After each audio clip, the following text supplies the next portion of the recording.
they didn't just end up in that gentleman's possession.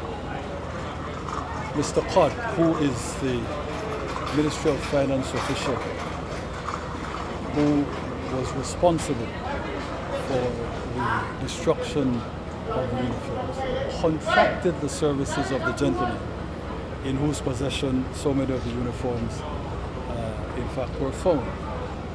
Clearly, the Ministry of Finance's official did not oversee the destruction in a way that we would have liked, in a way that ought to have been done.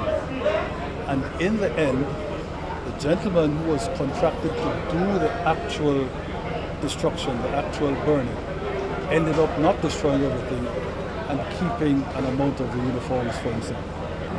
I don't know that it is fair to say that that's not a possibility, but it is speculation on your part, perhaps legitimate speculation, but as of now, that's all it is.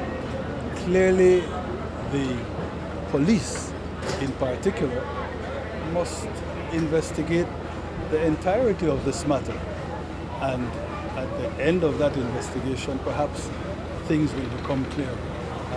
But for now, while I am concerned at the prospect, not a certainty, at the prospect that that speculation that you just advanced might turn out to be more than speculation. For the moment, until a proper investigation can be carried out, we have to leave it at that. Is there any intention for an investigation as far as your office is aware?